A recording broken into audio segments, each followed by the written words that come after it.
am so sorry. Cat? Max? No way! Hot Max? That was meant for you. What attracted me to this role first was just Mayim. I mean, I've been a fan of hers for so long. I love her as a person, but as an actress and a comedian, she's just got all the stuff. She's got all the colors, the pratfalls, but also the serious stuff. And I've been wanting to do a situation comedy for a long time, a multicam, and because it's the closest to theater in terms of television.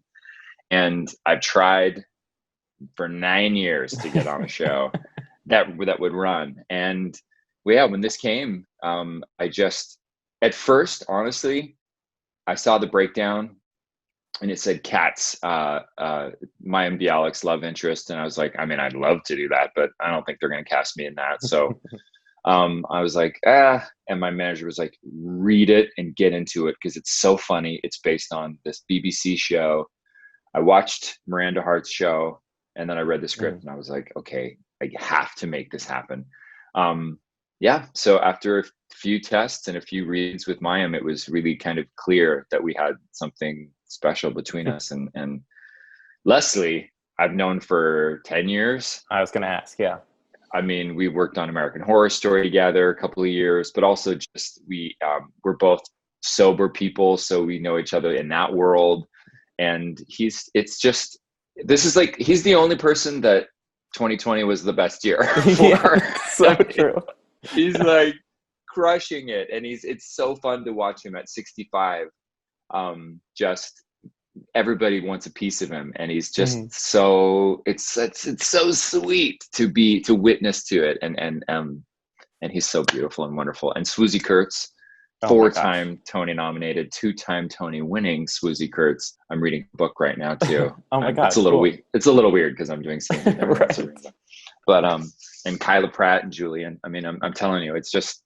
I hope people like it as much as we like doing it because it feels like something special. Yeah. Hey, Liz. I just want to show you this new iPhone app. You shake it, and it sounds like an empty can. Huh? My favorite apps are the ones before my entree. For that to be your first TV, I mean, that's kind of funny to know the parallels between you and the character Danny then, too. Sort of learning the ropes. There was no acting. I was petrified, terrified, did not know what I was doing. And I was glad that, listen, they wrote me to be somebody who did not know what was happening. I didn't know camera right from camera left. My very first scene was a scene where I meet the cast and I was actually meeting 90% of them. And I had to do this walk, hit a mark, say a line. I didn't know anything about marks. On stage, it's like, find your way to 12, but it's not, it's not so set unless there's like a pin spot. And my very first take, I was so nervous. I could see my heart through my chest. And I walk in and I look at everybody staring at me and I go and I say my line and I was just a little bit off my mark. And I was covering Alec Baldwin and he put his hand on my shoulder and he goes, "You're in my light." And he moved me over and I learned so much from him. He's a wonderful actor and a wonderful person and so skilled and so proficient. And he just taught me a lot about timing and a lot about waiting for it. And he's incredible. So that was such a fun learning experience.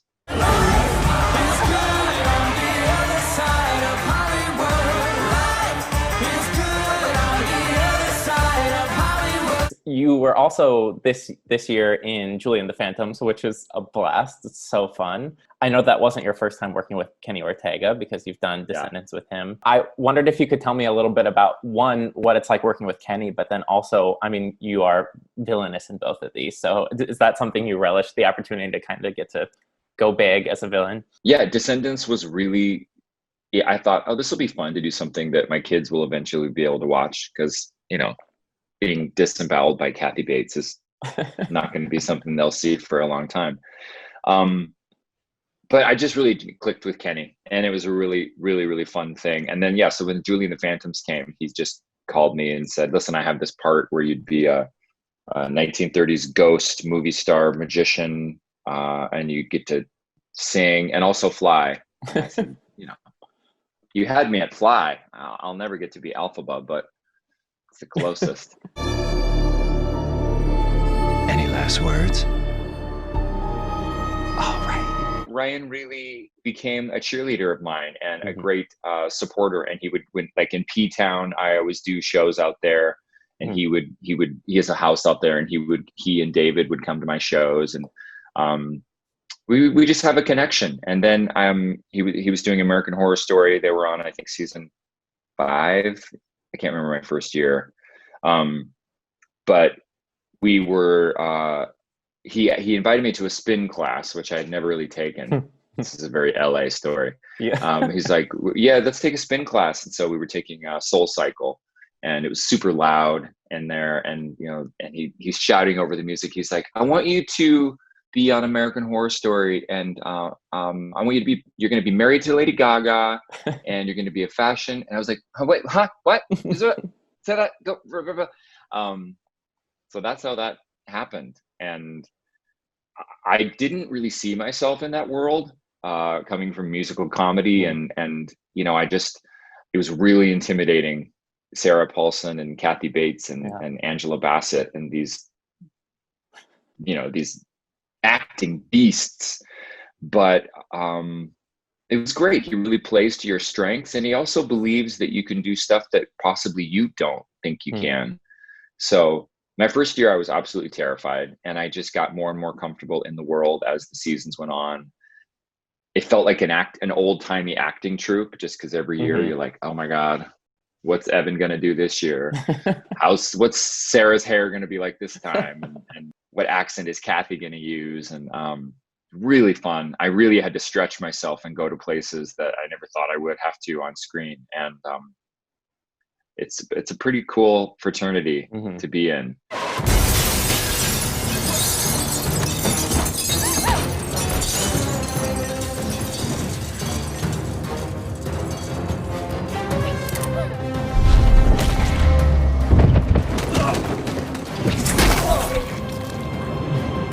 My big takeaway from that is, though, I'd never had even thrown a punch on camera. On Horror Story, I was always killed. But it was always like somebody just like guts me, cuts off my head or fingers or something.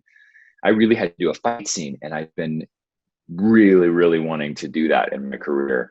But I didn't know how I would look. I didn't know how it would look physically on me. And honestly, if I'm just being totally real, I wanted to look as powerful and as like masculine as possible. I have my own internalized homophobia. And so I was like, I just want to like be believable in this part. So they showed me, I didn't realize that fights are so completely planned out every single I mean, of course they would have to. Yeah. So they sent me a video of what I was going to be doing, like beating up these two guys in this little room. I just thought, how am I going to do this? And I got to set, and it's like badass stunt guys. I mean, my stunt guy was, Chris Pratt's guy, and they all worked on the Bourne movies, and they're just like super masculine guys. And I was like, okay, I can do this. And so they start teaching it to me, and in my head, I was like, don't look soft, like be tough. And, and I started doing some punches and things. And then one of them goes, whoa. Are you a dancer? And I was like, oh shit. They're on to me. They can tell and he goes, I said, yeah. I mean, I've done, he goes, no, I'm saying that because this is called fight choreography, and you're picking up on it really well. And I was like, oh, so it was actually a good thing. And it just was funny what the voice in our head that tells us we're not good enough, or we're too this, or we're too that. I was like, let's push that away and like just get into this. So Final call, Flight 93, non-stop service to San Francisco. All passengers must make their way to gate 17. Good morning, sir. You just made 4D. Welcome aboard. I imagine that was a pretty intense experience, especially considering it was your first feature. So I got the part, and here we are with all of these other folks. We were sequestered we shot it at Pinewood Studios in London, and they kept all the passengers separate from the men who played the hijackers, which was brilliant. and terrifying. And some of the takes were 30 minutes long. Wow. Because we know from transcripts what happened at certain times. So it was the most harrowing, intense filming experience I've ever had, because we were actually on a plane that was rigged to go all the way up and down and sideways. And you can't not be affected and moved and have your heart broken a million times over to just put yourself in the situation. So that movie was very, very tough, but very, very important. And Mark Bingham meant a lot to many people. His mom, Alice Hoagland, and he was, a big gay rugby star in San Francisco. And it was a beautiful experience. I can't watch it.